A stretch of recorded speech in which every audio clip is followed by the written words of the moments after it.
예, 우리 하나님께 영광을 돌립니다. 오늘부터 시작해서 에스라 말씀과 느헤미야 말씀을 3주간 전하게 되어집니다.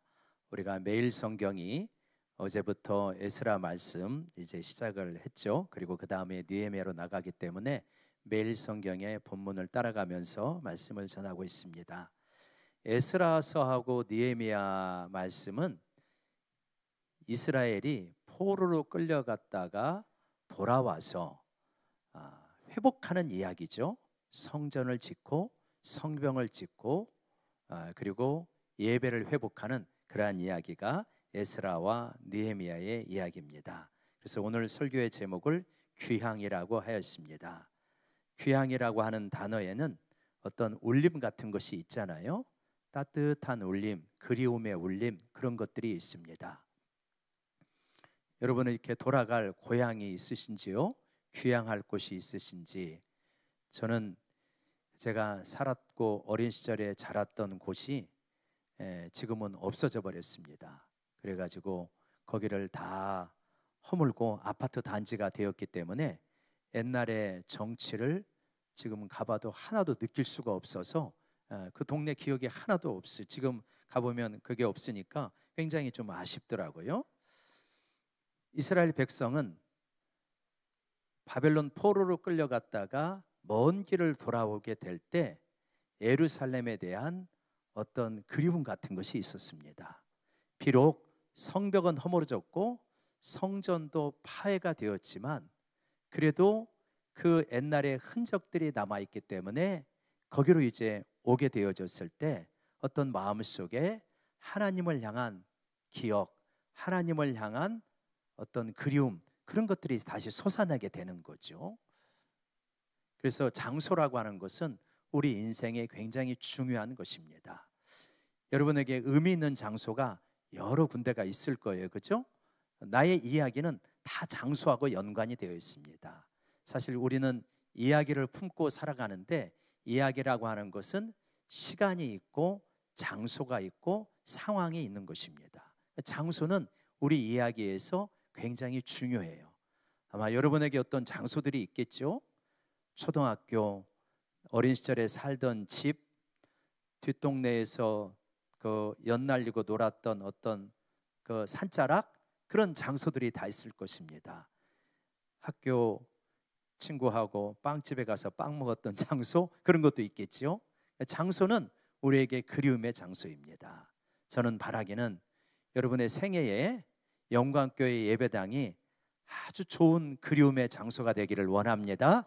그게 참 교회가 그리움의 장소가 된다는 인생은 복된 인생입니다. 거기만 생각하면 마음이 따뜻해진다는 것은 얼마나 좋은 일이겠습니까? 이스라엘 백성에게 예루살렘은 그런 장소였어요. 하나님이 함께 하시는 곳, 하나님이 우리를 돌보시는 곳, 그것이 예루살렘이었고 이역말리 포로로 끌려갔지만 거기로 다시 돌아가고 싶은 마음이 늘 있었습니다. 그들은 왜 그렇게 포로로 끌려갔습니까? 여러분, 북이스라엘은 주전 722년에 아수르에 의해서 망했고 남쪽 유다는 주전 586년에 바벨론에 의해서 망했잖아요.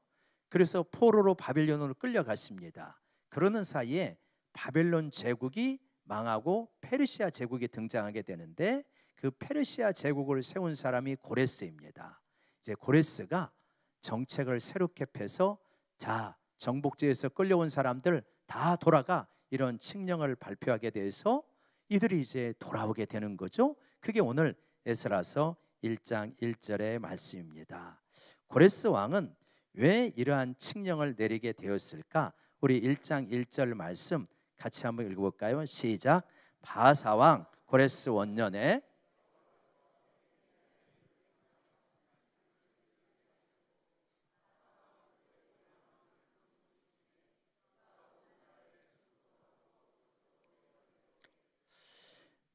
예, 제가 왜 앞에 나오냐면 조금이라도 여러분, 오늘은 그런 분이 없는데 조는 분이 한 분도 없네요.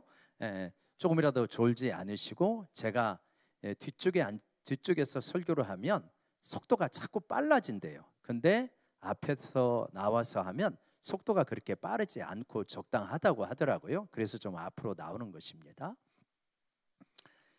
여러분, 고레스 왕 원년에 하나님께서 에레미야에게 말씀하신 것을 이루려고 조서와 칙령을 발표하게 되는데, 여러분, 이 이야기가 언제 이야기냐면 주전 538년의 이야기입니다. 그러니까 지금부터 2500년도 더 된 이야기예요. 그러면 한반도에서는 그때 어떤 일이 있었나? 지금으로부터 한 2500년, 600년 전에 고조선이 거의 후반기에 이르렀고 주전 4세기에 위만 조선이 나타나게 되어집니다. 기억이 어렴풋이 나죠, 그죠? 위만 조선 옛날에 배웠던 기억 나시잖아요. 그러니까 위만 조선이 되기도 전의 이야기예요. 그러니까 굉장히 오래된 이야기인데 이 기록들이 이렇게 다 남아 있다는 것이 대단한 것이죠. 그래서 어떤 사람들은 성경 얘기를 읽으면서 아유, 페르시아의 그 잔인하고 폭력적인 왕이 설마 이스라엘 백성을 돌아가게 했을 거야? 뭐 이렇게 생각하는 분도 있어요. 근데 고고학 자료가 있습니다. 한번 보여주시겠어요? 고레스의 칙령이 기록된 이 서판 같은 게 있습니다. 이게 뭐냐면 그 진흙으로 구운 실린더라고 되어 있잖아요. 그 고레스 왕 키루스라고 하는데 영어로는 키루스라고 하죠. 키루스 실린더인데 대형 박물관에 이렇게 되어 있습니다. 그래서 저렇게 진흙으로 그런 모양을 하고 저기다가 이제 글을 써놓은 거예요. 근데 고레스의 정책이 나타나 있습니다. 정복지에서 끌려온 사람들은 다 자기 고국으로 돌아가서 자기 신들을 섬겨라, 그런 내용이 저기에 실려 있어요. 근데 저게 지금 페르시아 거니까 지금으로 말하면 이란 땅에 있어야 된다. 이란 박물관에 있어야 되는데 어디에 있냐면 대형 박물관에 있습니다. 영국 박물관에 있어요. 영국이 뺏어간 거예요. 강탈해 간 겁니다. 그래서 이란이 뭐라고 그랬어? 돌려줘 돌려줘 하는데 못 돌려줘. 지금 그러고 있는 게 저거라고 합니다. 예.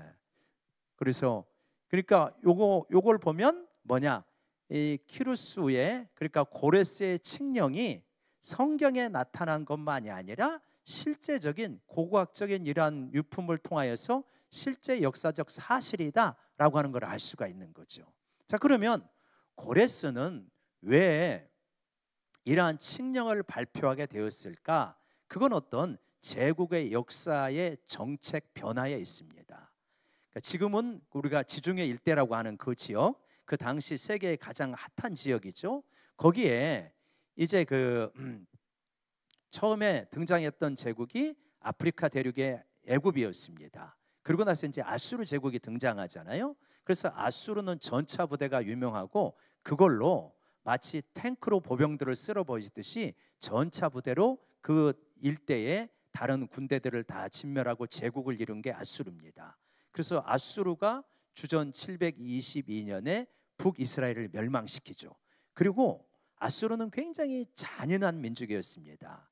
거부하면 완전히 다 쓸어버렸죠. 그래서 북이스라엘에 쭉 3번 저항하다가 아수르는 3번 저항하면 완전히 전멸시켜 버리거든요. 그래서 전멸시키고 그리고 민족 혼합 정책을 펼치게 되어집니다. 그래서 북이스라엘에 있는 사람들은 저쪽 엘람, 메디아, 뭐 시리아 이런 쪽으로 다 돌려보내고 다 뿔뿔이 흩어지게 하고 그쪽 지역에 있는 사람들을 이쪽에 와가지고 피를 섞게 만들어 버립니다. 그래서 민족 정체성이 사라지게 만들어요. 그러니까 지금 이란이나 이라크라든가 그런 데 가보면 북이스라엘 10지파의 후손들이 거기 다 있을 거예요. DNA 조사하면 다 나옵니다. 그렇게 다 있을 거예요. 근데 이제 이것이 북이스라엘 지역의 아픔이 되었죠. 그래서 이 사람들은 유대인들이 굉장히 멸시합니다. 그래서 나타나는 게 뭡니까? 사마리아 사람들이 그렇게 멸시를 당하는 게 신약 성경에 나타나는 배경이 바로 아수르 정책 때문에 그런 거죠. 아수르 다음에 등장하는 제국이 바벨론 제국입니다. 바벨론이 586년에 유다를 멸망시키죠. 바벨론이 펼쳤던 정책은 뭐냐면 정복지에 유능한 인재들을 다 끌고 가는 정책을 펼치게 되어집니다. 그래서 유다를 멸망시키게 되어졌을 때 다니엘이라든가 새 친구라든가 귀족이라든가 왕족이라든가 이런 사람들을 다 끌고 가요. 그래가지고 바벨론 제국이 용성하게 만듭니다. 끌고 간 대신에 그들 가운데 충성스럽고 지혜로운 사람들은 고위 관직에 맡기게 되어집니다. 그래서 다니엘이 총리까지 될 수 있는 거죠. 이제 그렇게 정책을 펼치다 보니까 약점이 등장하게 됩니다. 뭐냐? 귀족들, 부자들, 유능한 사람들, 인재들 다 끌고 가니까 지역 경제가 파탄이 나는 거예요. 그러니까 별로 세금을 걷어들일 게 없습니다. 땅은 거대했지만 세금은 걷어들일 게 없는 거예요. 그러니까 바벨론을 멸망시키고 새로운 제국을 형성한 고레스는 이것이 실속이 없다 생각을 해가지고 인재들을 돌려보내자. 인재들을 돌려보내서 그들이 가가지고 나라의 충성, 배반만 하지 않고 경제를 성장시키게 하면 세금을 많이 걷어들일 거 아니냐. 그래갖고 인재들, 포로민들을 자국으로 돌려보내는 정책을 펼치게 되어집니다. 그러한 정책 가운데서 지금 에스라서 1장에 칙령이 나오게 되어지고 많은 사람들이 포로에서 다시 예루살렘으로 돌아오게 된 것이죠. 이것이 이제 역사적인 사실입니다. 근데 이 역사적인 사실에 중요한 의미가 있다는 거예요. 고레스가 유대인들을 돌려보내게 되는 데는 중요한 두 가지 의미가 있다. 첫째 의미가 무엇이냐? 한번 따라보겠습니다. 하나님의 말씀은 반드시 성취된다. 어떤 의미가 있냐면 바로 이 의미입니다. 하나님이 약속하신 말씀은 반드시 성취된다. 우리 에레미야서 말씀을 한번 보여주시겠습니까? 나라가 멸망하기 직전에 에레미야는 눈물을 흘리면서 바벨론에게 항복하라고 그렇게 요청을 합니다. 그러면서 항복하면 그것이 끝이 아니다. 항복하면 하나님께서 반드시 회복시키실 것이다. 같이 한번 읽어볼까요? 시작. 여호와께서 이와 같이 말씀하시니라. 바벨론에서 70년이 차면 내가 너희를 돌보고 나의 선한 말을 너희에게 성취하여 너희를 이곳으로 돌아오게 하리라. 너희가 포로로 끌려간다 할지라도 70년이 되고 나면 하나님께서 돌보아서 돌아오게 할 것이다. 그래서 그 당시에 유대 백성들은 이 말의 의미를 제대로 몰랐습니다. 그리고 거역하고 왜 바벨론에게 항복을 하냐, 끝까지 저항하자. 그러다가 결국은 멸망하지 않습니까? 처참하게. 근데 에레미야를 통해서 이미 수십 년 전에 하나님이 말씀하신 거예요. 그래서 이스라엘 백성들의 기억 속에서는 가물가물한 말씀이 되었지만 하나님의 마음속에서 이 말씀은 결코 사라지지 않습니다. 70년이라는 세월이 긴 세월이었지만 하나님은 한시도 잊은 적이 없었고 하나님께서 놀라운 지중해 일대의 역사를 이끌어가면서 하나님의 종 고레스를 준비하고 마침내 70년이 되었을 때 유다 백성들을 그들의 본토로 돌아오게 하신 줄로 믿습니다. 그래서 하나님은 어떤 분이시냐? 그의 약속을 반드시 성취하시는 분이 우리 하나님이시다. 여러분, 우리가 어제부터 다니엘 기도회가 시작이 되었습니다. 다니엘 기도회는 첫날에는 김원우 목사님의 말씀을 전하시고 둘째 날부터 20째 날까지 그때는 간증이 있죠. 그리고 마지막 날에는 이제 그 다니엘 기도회를 통한 또 받은 은혜를 간증하는 시간이 있는데 꼭 참석하시면 큰 은혜를 받게 되어집니다. 어제 김은호 목사님 말씀 가운데 아주 인상적인 말씀이 있더라고요. 뭐냐? 기도는 확률이 아닙니다. 기도는 흥정이 아닙니다. 기도는 거래가 아닙니다. 우리가 많이 기도하는 것도 중요하지만 그보다 더 중요한 것이 있는데 뭐냐? 하나님은 기도에 응답하신다는 확신입니다. 여러분, 구하라 주실 것이요, 찾으라 찾아낼 것이요, 문을 두드리라 너희에게 열릴 것이다. 악한 아비라 할지라도 자녀가 생선을 달라 할 때 뱀을 주겠고 자녀가 떡을 달라 할 때 돌을 주겠느냐? 하물며 하늘에 계신 너희 아버지께서 구하는 자에게 좋은 것을 주시지 않겠느냐? 구하는 자에게 성령을 주시지 않겠느냐? 이렇게 약속하신 분이 하나님이십니다. 여러분, 문제가 있습니까? 어려움이 있습니까? 아픔이 있습니까? 상처가 있습니까? 하나님 앞에 기도하면 하나님께서 응답하실 줄로 믿습니다. 바벨론 포로로 끌려간 그 기가 막힌 상황, 세계 최강의 제국입니다. 저 바벨론이 어떻게 무너질까라고 상상이나 하겠어요? 그런데 하나님께서 뜻밖의 고레스라는 인물을 세워가지고 바벨론이 무너지게 하고 약속한 때에 돌아오게 하신다. 하나님은 어떤 하나님이시냐? 하나님의 약속의 말씀을 반드시 성취하시는 분이 우리 하나님이십니다. 어렵고 힘들 때 환경 바라보고 사람 바라보지 말고 하나님의 약속을 바라보시기를 바랍니다. 하나님은 약속한 말씀을 반드시 성취하시는 하나님이시다. 두 번째로 이들이 돌아오게 한 것의 두 번째 의미는 뭐냐면, 하나님은 이방의 왕이라 할지라도 섭리를 통하여서 일하신다. 섭리의 도구로 사용하신다. 한번 따라보겠습니다. 하나님은 이방의 왕도 섭리의 도구로 사용하신다. 하나님은 이방의 왕도 섭리의 도구로 사용하십니다. 섭리라고 하는 것은 무엇이냐면, 우리 안에 벌어지는 여러 가지 일들이 있는데 하나님께서 선한 목적을 가지고 이런 것들을 사용하신다는 것입니다. 대표적인 예가 누구입니까? 요셉의 예입니다. 요셉이 눈치가 없었잖아요. 그리고 아버지한테 있는 그대로 다 말을 하니까 형들이 미워합니다. 꿈얘기까지 하니까 형들의 미움이 더 극심해졌습니다. 그러다가 어떻게 합니까? 형들이 요셉을 미워해가지고 요셉을 죽이려고 하다가 팔아 넘기지 않았습니까? 근데 잘 아시는 것처럼 그 요셉은 나중에 총리가 되었습니다. 그리고 형들을 만나게 되었을 때 요셉이 뭐라고 합니까?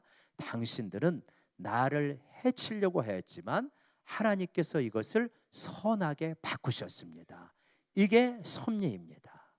우리 인생에 벌어지는 안 좋은 일이라 할지라도 하나님께서는 선의 재료로, 선의 통로로 얼마든지 사용하실 수 있는 것이 하나님의 섭리다라고 하는 것입니다. 때로 우리 인생에 어려운 일이 생깁니다. 기가 막힌 일도 생깁니다. 어떻게 하나님이 살아계신다면 이럴 수가 있을까? 이 악한 일도, 이 안 좋은 일도 하나님이 일부러 허락하신 건가? 그게 섭리가 아닙니다. 섭리라고 하는 것은 우리 인생에 벌어지는 참으로 안타깝고 속상한 일마저도 하나님께서 선하게 얼마든지 바꾸어 가실 수 있다. 이것이 섭리입니다. 여러분, 그렇기 때문에 어떤 어려운 일을 당했을 때 우리에게는 세 가지 태도가 필요합니다. 첫 번째, 우리 인생의 고통을 외면하지 않는 것입니다. 나에게 그 일이 벌어졌던, 내 형제 자매에게 그 일이 벌어졌던 인생의 고통을 눈 감지 않는 것입니다. 욥의 인생의 고통이 얼마나 컸습니까? 우리 인생에도 그런 고통스러운 일이 있을 수 있는 거예요. 그랬을 때 섭리라고 하는 어설픈 반창고를 붙이지 않습니다. 우리는 그 일을 통하여서 얼마나 아파하고 슬퍼하는지 같이 울고 같이 슬퍼하면서 고통을 외면하지 않는 것입니다. 두 번째로는 어디로 나가냐? 그 아픔을 바라보면서 무심한 하나님을 바라보는 것이 아니라 그 아픔이 다 집약되어져 있는 저 십자가를 바라보는 것이 섭리를 믿는 사람들의 마음인 것입니다. 우리가 그렇게 고통을 받고 아파했지만 우리의 모든 아픔을 다 짊어지시고 하나님의 아들 예수 그리스도께서 우리 인류의 아픔과 죄악을 짊어지시고 가장 큰 고통과 아픔을 당하신 줄로 믿습니다. 그래서 우리는 인생에 아픔이 있고 어려움이 있을 때 이거보다 더 힘든 아픔과 고통을 당하신 예수 그리스도의 십자가를 바라보는 것입니다. 그것이 섭리를 믿는 사람들의 모습인 것입니다. 그리고 세 번째로 어떻게 되냐면 우리는 어떻게 하느냐? 결말을 하나님께 맡기는 것입니다. 우리는 현 단계에서 결말을 알지 못합니다. 요셉이 노예로 있을 때, 죄수로 있을 때 내가 총리가 되고 또 이스라엘 백성을 구원하게 될 것이라는 걸 상상이나 했겠습니까? 못합니다. 다만 그가 믿은 것은 뭐냐면 하나님의 선하심을 믿은 것입니다. 하나님의 선하심을 믿기 때문에 하나님께서는 선하실 결말을 가지고 계시다, 그것을 신뢰하며 하나님께 맡기는 것입니다. 여러분, 지금 특별히 어려움과 힘든 가운데 있는 분이라면 하나님의 선하심을 붙들고 결말을 하나님께 맡기시기를 원합니다. 하나님, 나는 그 결말이 어떤 것인지 모르지만 하나님의 선하심을 신뢰하기 때문에 지금도 뚜벅뚜벅 하나님의 손을 붙잡고 걸어가겠습니다. 그랬을 때 모든 것이 합력하여 선을 이루는 역사가 이루어지게 되리라 믿습니다. 그래서 이 칙령을 통해서 알 수 있는 것은 무엇이냐? 하나님은 그의 말씀을 반드시 성취하고, 하나님은 심지어 이방의 왕이라도 섭리의 도구로 사용하신다. 우리에게 벌어지는 때로는 안 좋은 일이라 할지라도, 때로는 나를 힘들게 하는 사람이라 할지라도 하나님의 섭리의 통로가 될 수 있다는 것을 믿고 하나님의 선하심을 붙들고 앞으로 나아가시기를 원합니다. 이제 포로에서 돌아가게 한 다음에 8절을 보면 이 고레스 왕이 뜻밖의 이상한 정책을 펼칩니다. 우리 8절 말씀 한번 보여주시고 우리 8절 말씀 같이 읽어볼까요? 시작. 바사왕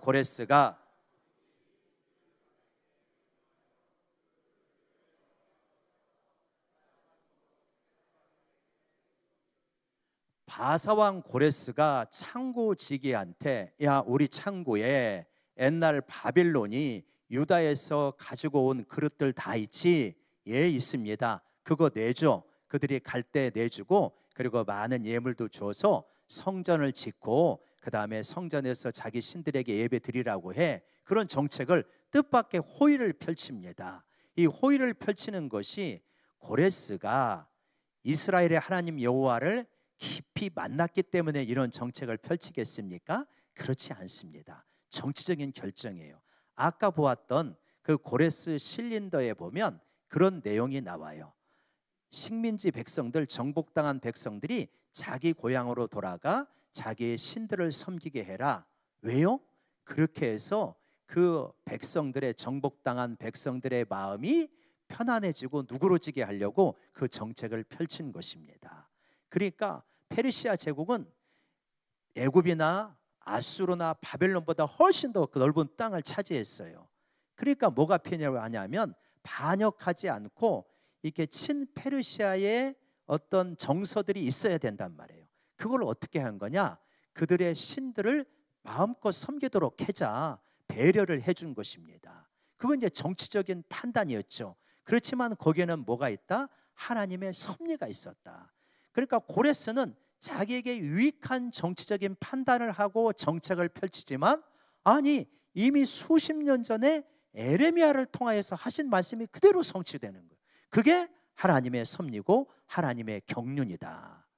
여러분, 그런데 이게 하나님의 말씀의 성취고 하나님의 섭리라는 건 이해가 되는데, 또 하나의 어떤 중요한 의미가 있냐면 그것은 무슨 의미냐? 하나님의 백성들의 예배의 회복이다. 성전의 회복이라고 하는 중요한 의미가 있게 되어집니다. 이 그릇들은 주로 궁궐이라든가 성전에서 빼앗은 것입니다. 그것을 돌려보내는 거예요. 그걸 돌려보내면서 이제 뭐 하냐?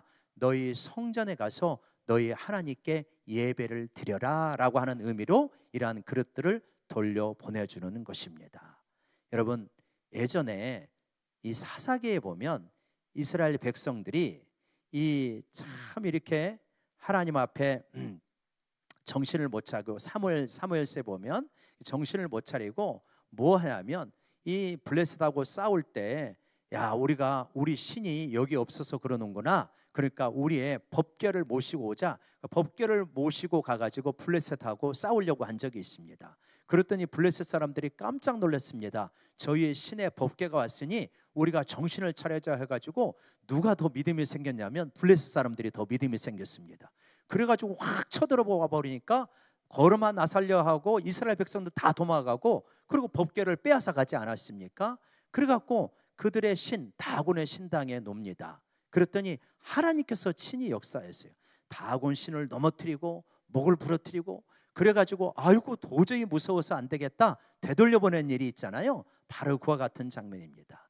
이스라엘 백성이 무능해가지고 죄를 져가지고 어떻게 할 수 없으니까 하나님께서 친히 자신의 법궤를 가지고 온 것처럼 포로로 끌려간 이스라엘 백성 가운데 어떻게 그거를 가지고 올 방법이 없는 거예요.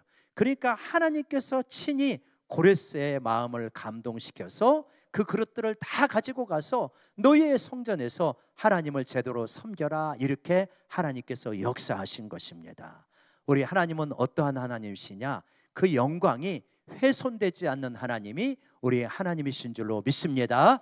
그의 백성들이 때로는 어리석고 거역의 길을 걸어가서 그래서 하나님의 영광이 땅에 떨어지는 것 같고 그의 성전이 파괴되는 것 같아도 하나님께서 그릇들을 다시 돌려보내면서 결국은 성전을 지켜야 하고 그 집계를 통하여서 하나님께 제사 지내게 하시는 분이 우리 하나님이시다.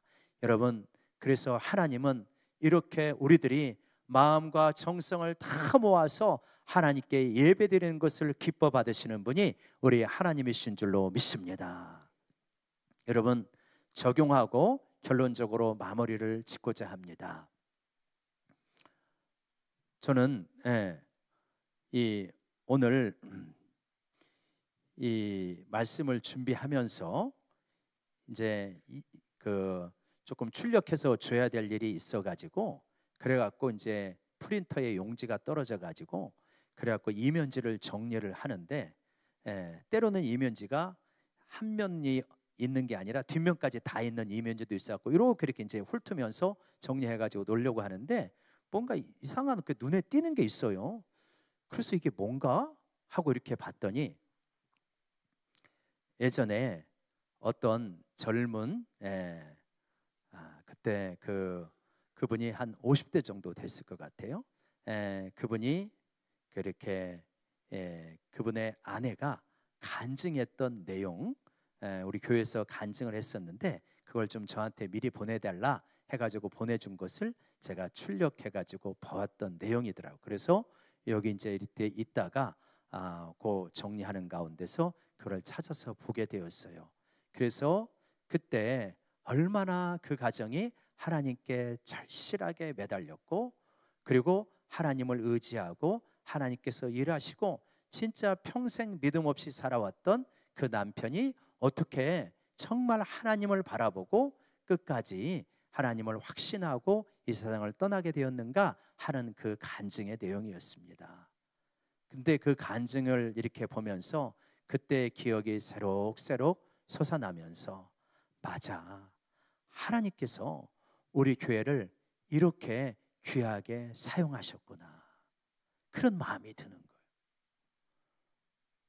근데 그때 그것을 볼 때 제 마음이 사실은 그렇게 조금 좋지 않았습니다. 뭔가 약간 부글부글 속썩이는 인간이 있어가지고 속에서 약간 부글부글하는 이제 그러한 좀 상황이었고 그랬는데 그걸 이렇게 딱 보면서 맞아, 하나님께서 이 부족한 정도 이렇게 통로로 사용하시지. 저는 그것이 섭리의 한 단편이라고 느꼈습니다. 여러분, 다니엘 기도를 통하여서 하나님께서 어떠한 섭리를 우리에게 보여주실지 우리는 몰라요. 어떤 분의 간증이 어떤 찬양이 우리의 마음을 울리게 할지 모릅니다. 다니엘 기도를 통하여서 하나님을 만난 분이 우리 교회도 계시잖아요. 하나님은 언제 어떤 방식으로 우리를 만나 주실지 모릅니다. 여러분, 이런저런 사정이 다 있으실 거예요. 21일 동안 직장 생활하면서 저녁에 다니엘 기도회를 다 지킬 수 있다? 그렇게 쉽지만은 않을 것입니다. 그러나 사정이 어떠하고 지금 내 마음의 상황이 어떠하든지 간에 하나님께서 다니엘 기도회를 섭리 가운데 우리 앞에 펼쳐주신 줄로 믿으시기 바랍니다. 우리에게 정말 필요한 것은 뭐예요? 물질입니까? 혹은 관계의 회복입니까? 질병의 회복입니까? 다양한 것이 있지만 그 이전에 진짜 우리에게 필요한 것은 뭐냐? 은혜의 회복이다. 하나님과의 친밀감의 회복이 그 어떤 것보다도 우리에게 필요한 줄로 믿습니다. 혹시라도 어떤 분을 향해서 마음이 다쳤기 때문에 나 다니엘 기도회 안 가, 제발 그렇게 생각하지 마시기 바랍니다. 내 손해입니다. 그거 진짜 어리석은 사탄의 공격에 지금 넘어지고 있는 것입니다. 무엇보다도 필요한 것은 내 심령이 살아야죠. 내가 은혜를 받아야죠. 내가 충만해져야죠. 그래야 신앙생활하는 게 의미가 있고 우리의 삶이 의미가 있지 않겠습니까? 하나님은 우리에게 은혜를 준비하고 계십니다. 여러분, 그 은혜를 사모하고 은혜의 자리에 나오시기를 바랍니다. 하루 종일 열심히 일하였어도 허겁지겁 밥을 드시는 둥 마시는 둥 할지라도 하나님 앞에 나와서 정말 마음껏 찬양을 하고 또 준비된 귀한 간증을 듣게 될 때 하나님의 은혜가 우리 가운데 임하게 되리라 믿습니다. 간증이라고 하는 것이 한계는 있어요. 간증이 어렵게 지내다가 다 잘 되었다는 이야기이기 때문에 하나님은 저 사람은 저렇게 사랑하지만 나는 덜 사랑하시나 이런 생각이 들기도 합니다. 또 간증을 보편화하고 일반화하는 것은 또 무리가 있기도 합니다. 근데 오늘 이제 새벽에 면도를 하는데 그런 생각이 들더만 하나님이 그런 마음을 주시는 것 같아요. 이번에 한 16,000여 교회가 참석한다고 하더라고요. 16,600교회인가요? 작년에 15,000여 교회 있는데 이번에 그리고 50 몇만 명이라고 하시더라고요. 그때 그런 생각이 드는 거예요.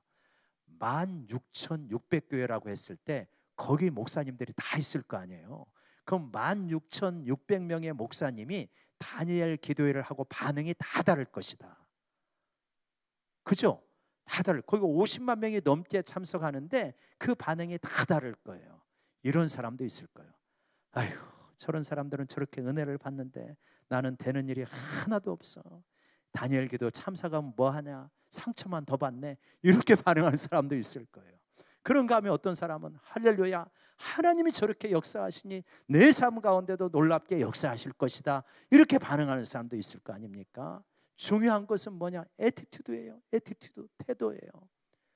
똑같은 다니엘 간증이 있는데 어떤 사람은 그 자리를 통해서 큰 은혜를 받고 어떤 사람은 그 자리를 통해서 낙심으로 들어갈 수 있는 거예요.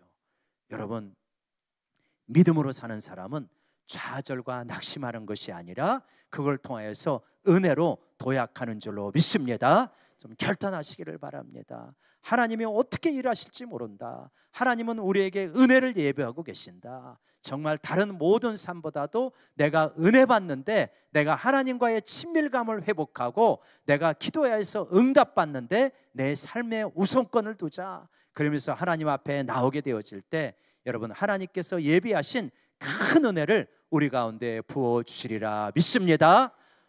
다니엘 기도회를 대하는 나의 태도를 점검해 보십시오. 하나님이 기뻐하시는 태도인가? 그래서 이 태도를 점검하고 하나님의 섭리를 믿는 바른 마음을 가지고 나오게 될 때 은혜하신, 준비하신 은혜를 우리가 풍성하게 받고 회복되어지는 역사가 일어날 줄로 믿습니다.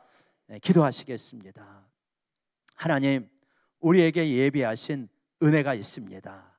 하나님이여, 이스라엘 백성들을 포로에서 돌아오게 하는데 하나님의 섭리가 있었듯이 하나님이여, 우리를 이 어려움 가운데서 다니엘 기도회를 허락하신 데는 하나님의 은혜가 있는 줄로 믿사오니 아버지 안에 우리의 태도를 분명하게 하고 하나님의 은혜를 받고 친밀감을 회복하자 하나님 앞에 나올 수 있는 우리 모든 성도가 되어줄 수 있도록 도와주시옵소서. 다니엘 기도를 통하여서 정말 간절한 마음으로 기도하게 하시고 기도한 제목에 응답받게 하시고 간증의 주인공들이 되는 역사가 일어나게 도와주시옵소서. 예수님의 이름으로 기도드리옵나이다. 아멘. 우리 찬송가 324장 부르면서 준비하신 예물 드리겠습니다.